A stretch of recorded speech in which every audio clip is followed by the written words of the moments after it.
Recebendo hoje a doutora Juliane Lotufo, ginecologista, a gente fala mais um pouco sobre saúde da mulher e puberdade.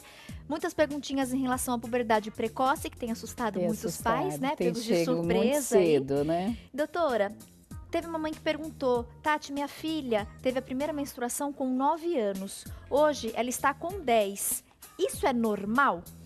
Olha, depende muito da estatura, do físico da menina, né? Então, tem meninas que são altas, que têm musculatura já desenvolvida, que tem os ovários, você faz um ultrassom, você já vê que os ovários estão prestes a funcionar. Então, essas meninas menstruam mais cedo. E, às vezes, essas meninas têm alguns outros estímulos, né?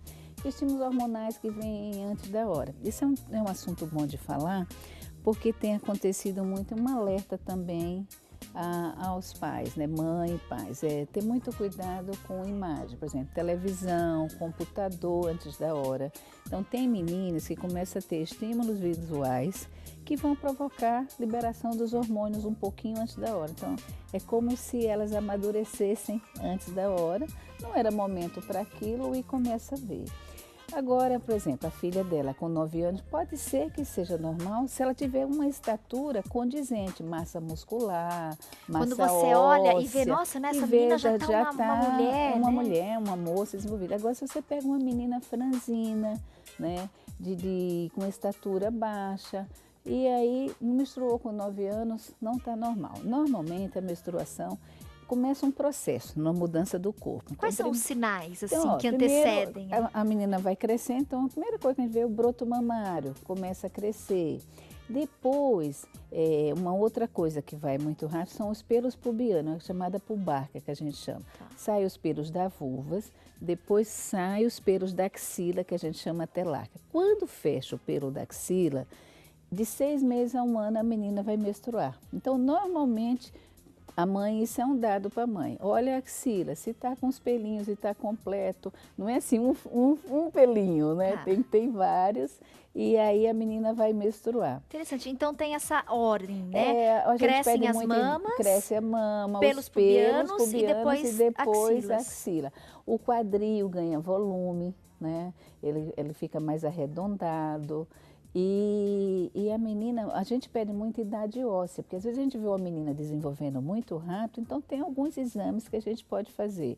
Um ultrassom pélvico para observar o ovário, raio-x de idade óssea que a gente vê através das mães, da mão, do fechamento do punho, né? E algumas dosagens hormonais que levam a gente a traçar se aquilo vai ser uma puberdade precoce. Então a gente pode frear isso se a gente vê que é muito cedo, dependendo da constituição da menina. É medicação daí, Medicação. Medicação, aí a gente bloqueia um pouco, né?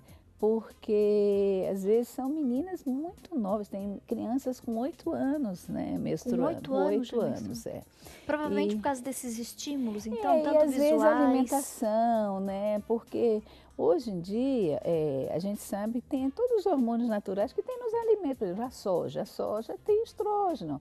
Por isso que eles pedem, inclusive, para a criança não consumir, né, leite de soja, raízes de tem soja. progesterona, por exemplo, mandioca, nabo, cenoura. Então, isso tudo, o inhame, o cará, isso tem progesterona, entendeu?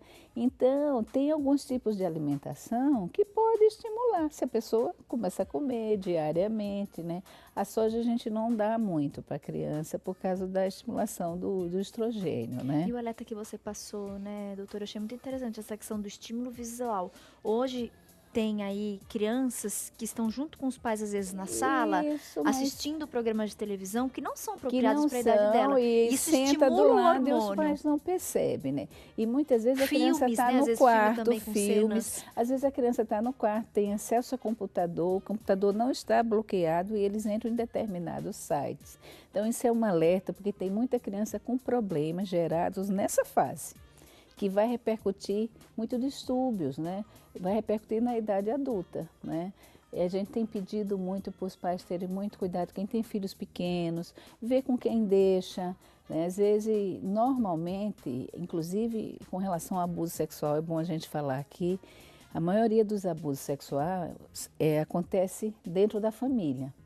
Então, comum isso no consultório, doutora? A gente no consultório a gente pega muito, né? E normalmente é do lado.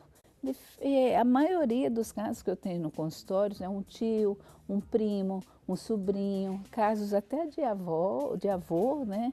Então, isso daí, tem crianças de 3 anos e meio, de 4 anos, que começam a ser abusadas. Então, no futuro, essa criança vai, às vezes, fazer a mesma coisa porque esse problema foi gerado na infância, E na maioria na dos puberdade. casos, por pessoas do ciclo Pessoas familiar. do ciclo, não um tio, né?